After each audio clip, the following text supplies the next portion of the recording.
ಶ್ರೀ ಗುರುಭ್ಯೋ ನಮಃ ಹರಿ ಓಂ ಪೂಜ್ಯಾಯ ರಾಘವೇಂದ್ರಾಯ ಸತ್ಯಧರ್ಮರಥಾಯ ಚ ಭಜತಾಂ ಕಲ್ಪವೃಕ್ಷಾಯ ನಮತಾಂ ಕಾಮಧೇನವೇ. ಸಮಸ್ತ ಶ್ರೀ ಸರಳ ಪರಿಹಾರ ಜ್ಯೋತಿಷಾಲಯ ಸದಸ್ಯರೆಲ್ಲರಿಗೂ ಈ ನಿಮ್ಮ ರಾಘವೇಂದ್ರ ಹರಿದಾಸ ಗುರುಜಿ ಮಾಡುವ ನಮಸ್ಕಾರಗಳು. SSP ಜ್ಯೋತಿಷಾಲಯ ಯೂಟ್ಯೂಬ್ ಚಾನಲ್ಗೆ ಸ್ವಾಗತ ಸುಸ್ವಾಗತ ಕೋರುತ್ತಾ ಈ ದಿನ ನಾವು ಏಪ್ರಿಲ್ ತಿಂಗಳ ಮಾಸಿಕ ಭವಿಷ್ಯವನ್ನು ಮೇಷರಾಶಿಯಿಂದ ಮೀನರಾಶಿಯವರೆಗೆ ಯಾವೆಲ್ಲ ಅನುಕೂಲತೆಗಳಿಂದ ಕೂಡಿದೆ, ಯಾವ ಗ್ರಹ ಯಾವ ರಾಶಿಗೆ ಅನುಕೂಲವಂತ ಮಾಡುವಂಥದ್ದಾಗಿದೆ, ಆರ್ಥಿಕ ಸ್ಥಿತಿ, ಆರೋಗ್ಯ, ಕೆಲಸ ಕಾರ್ಯಗಳ ಅಭಿವೃದ್ಧಿ ಮತ್ತು ಅಡೆತಡೆ, ಏನೆಲ್ಲ ದೋಷಗಳಿಗೆ ಪರಿಹಾರಗಳು ಅವೆಲ್ಲವನ್ನು ಈ ಒಂದು ವಿಡಿಯೋದಲ್ಲಿ ತಿಳಿದುಕೊಳ್ಳುವಂಥದ್ದಾಗುತ್ತೆ. ಹೊಸದಾಗಿ ನೋಡ್ತಕ್ಕಂತಹ ನಮ್ಮ ವೀಕ್ಷಕರಲ್ಲಿ ಒಂದು ಮನವಿ, ಇನ್ನೂ ನಮ್ಮ ಚಾನಲ್ಗೆ ನೀವು ಸಬ್ಸ್ಕ್ರೈಬ್ ಮಾಡ್ಕೊಂಡಿಲ್ಲ ಅಂದರೆ ಸಬ್ಸ್ಕ್ರೈಬ್ ಮಾಡಿಕೊಳ್ಳಿ. ಮುಂದಿನ ದಿನಗಳಲ್ಲಿ ಇನ್ನೂ ಹೆಚ್ಚಿನ ಆಧ್ಯಾತ್ಮಿಕ ವಿಷಯಗಳು ತಮಗೆ ತಿಳಿಸುವಂಥದ್ದಾಗುತ್ತಂತ ಹೇಳುತ್ತಾ ಬನ್ನಿ. ಹಾಗಾದರೆ ಈ ಒಂದು ಏಪ್ರಿಲ್ ಮಾಸದಲ್ಲಿ ಯಾವೆಲ್ಲ ರಾಶಿಗಳಿಗೆ ಅನುಕೂಲ, ಯಾವೆಲ್ಲ ರಾಶಿಗಳಿಗೆ ಅನಾನುಕೂಲ ಅದೆಲ್ಲವನ್ನು ತಿಳಿದುಕೊಳ್ಳೋಣ. ಅದಕ್ಕಿಂತ ಮುಂಚಿತವಾಗಿ ಈ ಏಪ್ರಿಲ್ ತಿಂಗಳಲ್ಲಿ ಬರ್ತಕ್ಕಂತಹ ಪ್ರಮುಖ ಹಬ್ಬಗಳು ಮತ್ತು ಗ್ರಹಗಳ ಸಂಚಾರ ಇದೆಲ್ಲವನ್ನು ನೋಡಿ ಆಮೇಲೆ ದ್ವಾದಶ ರಾಶಿಗಳ ಭವಿಷ್ಯ ಕಡೆಗೆ ಹೋಗೋಣ. ಸೊ ಈ ಒಂದು ಏಪ್ರಿಲ್ ತಿಂಗಳಲ್ಲಿ ಅಂದರೆ ಈ ಒಂದು ಏಪ್ರಿಲು ಅಮಾವಾಸ್ಯೆ 17ನೇ ತಾರೀಕಿದೆ, 2ನೇ ತಾರೀಕು ಗುರುವಾರ ನಿಮಗೆ ಪೌರ್ಣಮಿ ಬರುವಂಥದ್ದಾಗತ್ತೆ. ಈ ಒಂದು ತಿಂಗಳಲ್ಲಿ ಗ್ರಹಗಳ ಒಂದು ವಿಷಯಕ್ಕೆ ಬರೋದಾದರೆ ನಿಮಗೆ 1ನೇ ತಾರೀಕು ನಿಮಗೆ ಶನಿ ಮತ್ತು ರವಿ ಒಟ್ಟಿಗೆ ಮೀನರಾಶಿಯಲ್ಲಿದ್ದಾರೆ. ತದನಂತರ ರಾಹು ಬುಧ ಕುಜ ಕುಂಭರಾಶಿಯಲ್ಲಿದ್ದಾರೆ. ಗುರು ನಿಮಗೆ ಮಿಥುನ ರಾಶಿಯಲ್ಲಿದ್ದಾರೆ. ಕೇತು ಸಿಂಹ ರಾಶಿಯಲ್ಲಿದ್ದಾರೆ. ಚಂದ್ರ ಕನ್ಯಾ ರಾಶಿಯಲ್ಲಿ ಇದ್ದಾರೆ. ಇದಿಷ್ಟು ನಿಮಗೆ ಈ 1ನೇ ತಾರೀಕಲ್ಲಿ ಸಿಗುವಂಥದ್ದು. ಇನ್ನು ಅದೇ ರೀತಿ 3ನೇ ತಾರೀಕು ಮತ್ತೆ ಇಲ್ಲಿ ಕುಜ ಈ ಒಂದು ಕುಂಭರಾಶಿಯಿಂದ ಮೀನರಾಶಿಗೆ ಬರುವಂಥವ್ರು ಆಗ್ತಾರೆ. ಉಳಿದಂತೆ ಎಲ್ಲವೂ ಸೇಮ್ ಇರುತ್ತೆ. ಇಲ್ಲಿ 11ನೇ ತಾರೀಕು ಮತ್ತೆ ಬದಲಾವಣೆ ಆಗುತ್ತೆ. ರವಿ ಶನಿ ಕುಜ ಬುಧ 4 ಗ್ರಹಗಳು ಒಟ್ಟಿಗೆ ಇರುವಂಥದ್ದಾಗುತ್ತೆ. ಅಂದರೆ ಇಲ್ಲಿ ನಿಮಗೆ ಈ ಶನಿ ಕುಜ ರವಿ ಈ ಬುಧನೂ ನಿಮಗೆ 11ನೇ ತಾರೀಕು ಮೀನ ರಾಶಿಯಲ್ಲಿ ಇರುತ್ತೆ. ಈ 4 ಗ್ರಹಗಳ ಒಂದು ವಿಶೇಷತೆ ಮುಂದಿನ ದಿನಗಳಲ್ಲಿ ತಿಳಿಸಿಕೊಡಲಾಗುತ್ತೆ. ಇನ್ನು ಅದೇ ರೀತಿ 14ನೇ ತಾರೀಕು ರವಿ ಮೇಷರಾಶಿಗೆ ಬರ್ತಾರೆ. ಇಲ್ಲಿ ಮೀನರಾಶಿ ಇದ್ದಂಥವರು 14ನೇ ತಾರೀಕಿಗೆ ಮೇಷರಾಶಿಗೆ ಬರುವಂಥವ್ರು ಆಗ್ತಾರೆ. ಇನ್ನು 20ನೇ ತಾರೀಕಿಗೆ ಶುಕ್ರ ವೃಷಭ ರಾಶಿಗೆ ಹೋಗುವಂಥವ್ರು ಆಗ್ತಾರೆ. ಇದಿಷ್ಟು ಗ್ರಹಗಳ ಒಂದು ಸ್ಥಿತಿ. ಇನ್ನು ಈ ಒಂದು ದಿನಗಳಲ್ಲಿ ಅಂದರೆ ಈ ಒಂದು ಏಪ್ರಿಲ್ ತಿಂಗಳಲ್ಲಿ ಬರ್ತಕ್ಕಂತಹ ವಿಶೇಷ ದಿನಗಳ ಬಗ್ಗೆ ನೋಡೋದಾದರೆ ನಿಮಗೆ 2ನೇ ತಾರೀಕು ಹುಣ್ಣಿಮೆ ಮತ್ತು ಹನುಮ ಜಯಂತಿ ಬರುವಂಥದ್ದಾಗಿರುತ್ತೆ. ಇನ್ನು 5ನೇ ತಾರೀಕು ಸಂಕಷ್ಟ ಚತುರ್ಥಿ ಇದೆ. 7 ಚಂದ್ರಲಾಂಬಾ ಪರಮೇಶ್ವರಿ ಸನ್ನತಿ ಇಲ್ಲಿ ಅವರ ಒಂದು ಉತ್ಸವ ನಡೀತಾ ಇರುತ್ತೆ.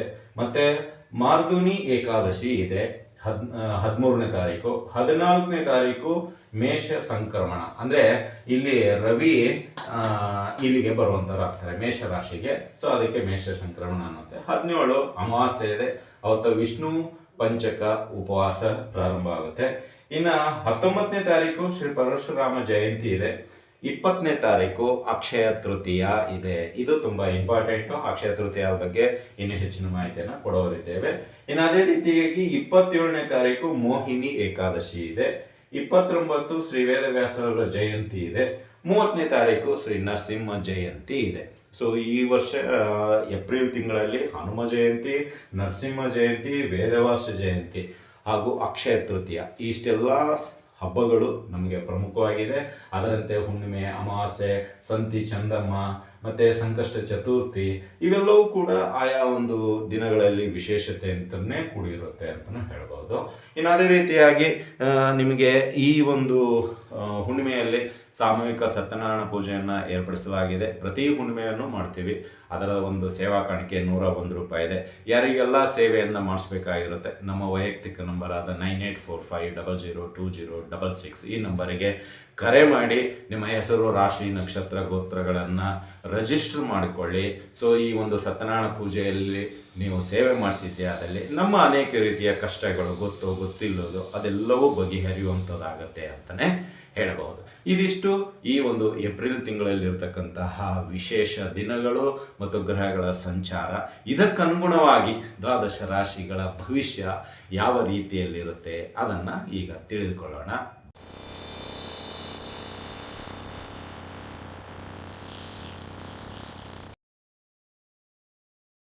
Please subscribe our SSP Jyotisyalaya YouTube channel.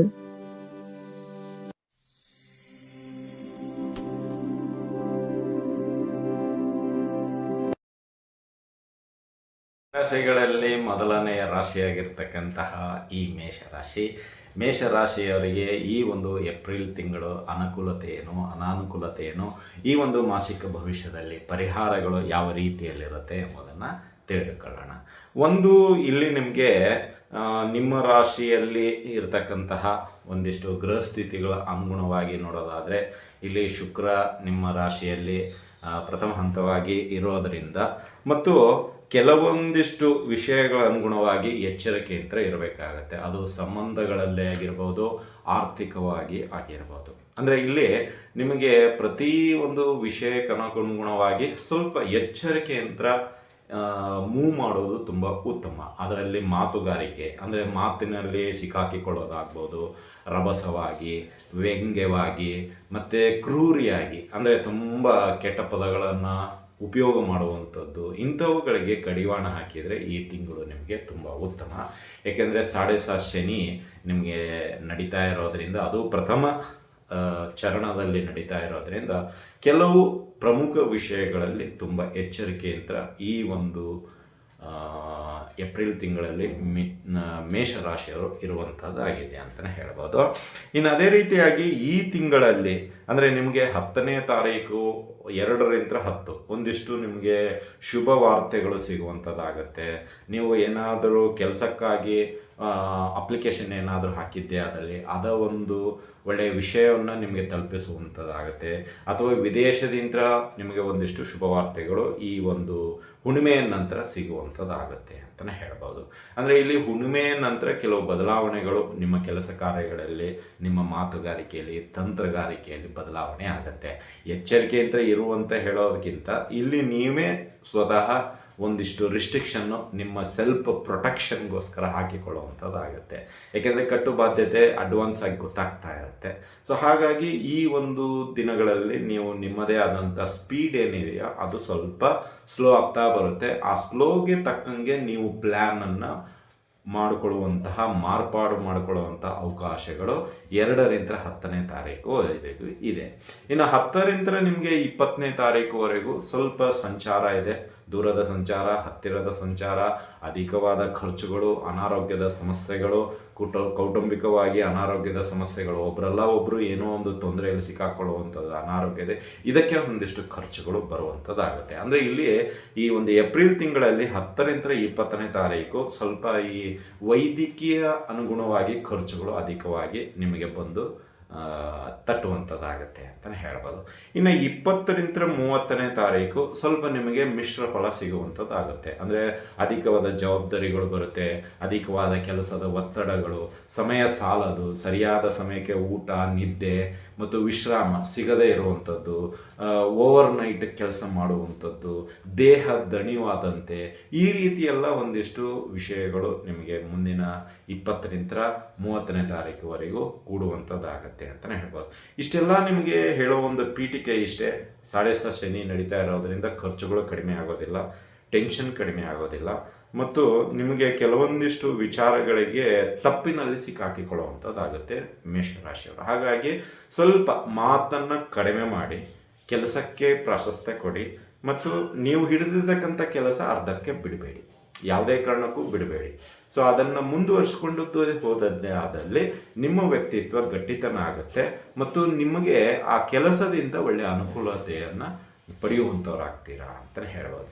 ಇಲ್ಲಿ ನಿಮಗೆ ಮೇಷರಾಶಿಯವರಿಗೆ ಈ ತಿಂಗಳಲ್ಲಿ ಎಚ್ಚರಿಕೆ ಅಂದರೆ ಕೌಟುಂಬಿಕವಾಗಿ ಇರತಕ್ಕಂಥ ಸದಸ್ಯರ ಬಗ್ಗೆ, ಅವರ ಒಂದು ವಿಚಾರಧಾರೆಗಳಿಗೆ ವಿರುದ್ಧವಾಗಿ ಹೋಗೋದ್ರ ಬಗ್ಗೆ ಮತ್ತು ಮನೆಯ ಹಿರಿಯ ಸದಸ್ಯರ ಒಂದಿಷ್ಟು ಉಪದೇಶಗಳನ್ನು ನೀವು ತಿರಸ್ಕಾರ ಮಾಡುವ ಒಂದು ವಿಷಯಕ್ಕೆ ಸ್ವಲ್ಪ ವ್ಯತ್ಯಾಸ ಉಂಟಾಗುತ್ತೆ. ಹಾಗಾಗಿ ಸ್ವಲ್ಪ ಕೌಟುಂಬಿಕವಾಗಿ ಫೋಕಸ್ ಹಾಕಿ. ಸೊ ಅವರ ಒಂದು ಮಾತುಗಳಿಗೆ ಬೆಲೆ ಕೊಡುವಂಥದ್ದಾಗಿರ್ಬೋದು, ಅಥವಾ ಅವರ ಒಂದು ವಿಷಯಕ್ಕೆ ಅನುಗುಣವಾಗಿ ನೀವು ಬೆಲೆ ಕೊಡುವಂಥದ್ದಾಗ್ಬೋದು, ಏನೋ ಒಂದಿಷ್ಟು ಹಂತದಲ್ಲಿ ಇರುತ್ತೆ. ಸೊ ಅದನ್ನು ಮಾತುಕತೆಯಲ್ಲಿ ಬಗೆಹರಿಸ್ಕೊಳ್ಳೋದು ಉತ್ತಮ. ಇನ್ನು ಆರ್ಥಿಕವಾಗಿ ರಭಸವಾಗಿ ಬರ್ತಾ ಇದೆ ಅಂತ ಮುಂಚೆನೇ ಹೇಳಿದ್ದೀವಿ. ಖರ್ಚುಗಳು ಅಂದರೆ ಒಂದು ಬೆಟ್ಟದ ಗಾತ್ರದಲ್ಲಿ ಅಥವಾ ಗಜಗಾತ್ರದಲ್ಲಿ ಬರುವಂಥದ್ದು ಇದೆ.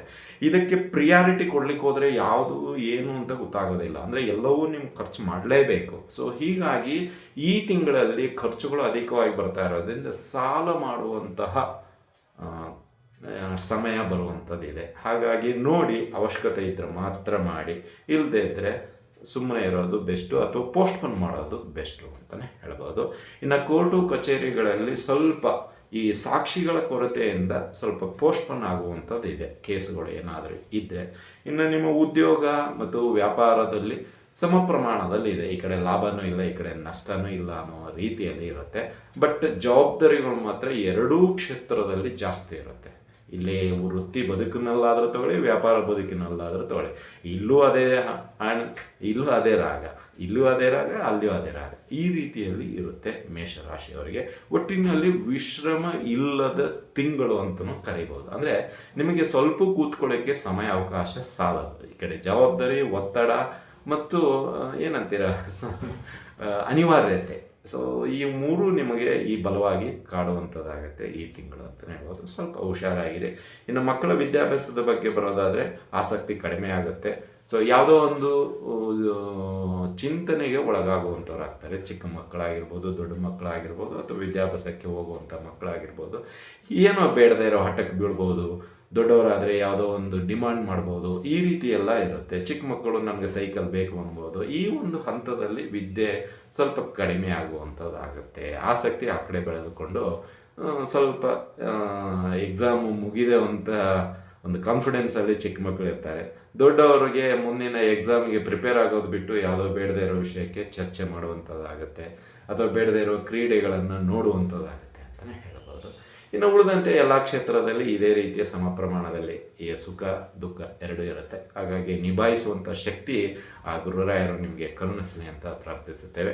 ಇನ್ನು ಪರಿಹಾರಗಳ ವಿಷಯಕ್ಕೆ ಬರೋದಾದರೆ ಮೇಷರಾಶಿಯವರು ನೀವು ನಿತ್ಯ ವಿಷ್ಣು ಸಹಸ್ರನಾಮ ಸ್ತೋತ್ರವನ್ನು ಪಠಣೆ ಮಾಡಿ, ಅದೇ ರೀತಿ ಶಿವನಿಗೆ ಪ್ರತಿ ಸೋಮವಾರ ಕ್ಷೀರಾಭಿಷೇಕ ಸೇವೆಯನ್ನು ನಿಮ್ಮ ಹೆಸರಿನಲ್ಲಿ ಮಾಡಿಸಿ, ಮತ್ತು ಬುಧವಾರ ದಿನ ಅನ್ನದಾನ ಸೇವೆಯನ್ನು ಮಾಡಿ, ಮಂಗಳವಾರ ದಿನ ನೀವು ಆದಷ್ಟು ಉಪವಾಸವಿದ್ದು ಆ ದಿನ ಯಾವುದಾದ್ರೂ ಪುಣ್ಯ ಕಾರ್ಯ ಅಥವಾ ಏನಂತೀರ ಬಡ ಜನರಿಗೆ ದವಸ ಧಾನ್ಯಗಳನ್ನು ದಾನವಾಗಿ ನೀಡಿ.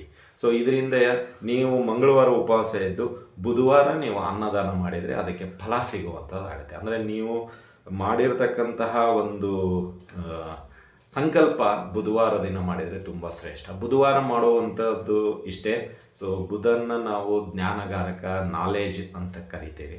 ಸೊ ಹಾಗಾಗಿ ನಿಮಗೆ ಈ ಒಂದು ಸಮಯದಲ್ಲಿ ಅಂದರೆ ಬುದ್ಧಿ ಚೆನ್ನಾಗಿ ಬರಲಿ ಅನ್ನೋ ಒಂದು ವಿಷಯಕ್ಕೆ ಬುಧವಾರ ದಿನ ಅನ್ನದಾನ ಮಾಡಿ ಅಂತ ಹೇಳಿದ್ದೀವಿ. ಸೊ ಹೀಗಾಗಿ ಒಳ್ಳೆಯ ಸದ್ಬುದ್ಧಿ ಆ ಬುಧ ಗ್ರಹ ನಿಮಗೆ ಅನುಗ್ರಹಿಸಲಿ, ಹಾಗೂ ಆ ಗುರುರಾಯರು ಒಳ್ಳೆಯ ಮಾರ್ಗದರ್ಶನ ನೀಡುವಂಥದ್ದಾಗಲಿ ಅಂತಲೇ ಪ್ರಾರ್ಥಿಸುತ್ತೇವೆ. ಇದಾಗಿತ್ತು ಮೇಷರಾಶಿಯವರ ಏಪ್ರಿಲ್ ತಿಂಗಳ ಮಾಸಿಕ ಭವಿಷ್ಯ. ಈ ಒಂದು ವಿಡಿಯೋ ನಿಮಗೆ ಇಷ್ಟ ಆಗಿದ್ದರೆ ಲೈಕ್ ಮಾಡಿ, ಜಾಸ್ತಿ ಇಷ್ಟ ಆಗಿದ್ದರೆ ಶೇರ್ ಮಾಡಿ, ಹಾಗೂ ನಮ್ಮ SSP ಜ್ಯೋತಿಷ್ಯಾಲಯದ ಬಗ್ಗೆ ನಿಮ್ಮ ಅನಿಸಿಕೆ ಅಭಿಪ್ರಾಯಗಳನ್ನು ಹಂಚಿಕೊಳ್ಳಿ. ಮತ್ತು ಇದೇ ಒಂದು ಹುಣ್ಣಿಮೆಯಲ್ಲಿ, ಏಪ್ರಿಲ್ ತಿಂಗಳಲ್ಲಿ ಬರ್ತಕ್ಕಂಥ ಹುಣ್ಣಿಮೆಯಲ್ಲಿ ಸಾಮೂಹಿಕ ಸತ್ಯನಾರಾಯಣ ಪೂಜೆ ಇದೆ, ಮಾಡಿಸೋದಿದ್ದರೆ ಮಾಡಿಸ್ಬೋದು ಅಂತ ಹೇಳುತ್ತಾ ಇಲ್ಲಿಗೆ ವಿಷಯ ಮುಗಿಸ್ತಾ ಇದ್ದೀವಿ. ಶುಭವಾಗಲಿ, ಶುಭಮಸ್ತು, ಶುಭಂ ಭೂಯಾತ್, ಸರ್ವೇ ಜನಃ ಸುಖಿನೋ ಭವಂತು.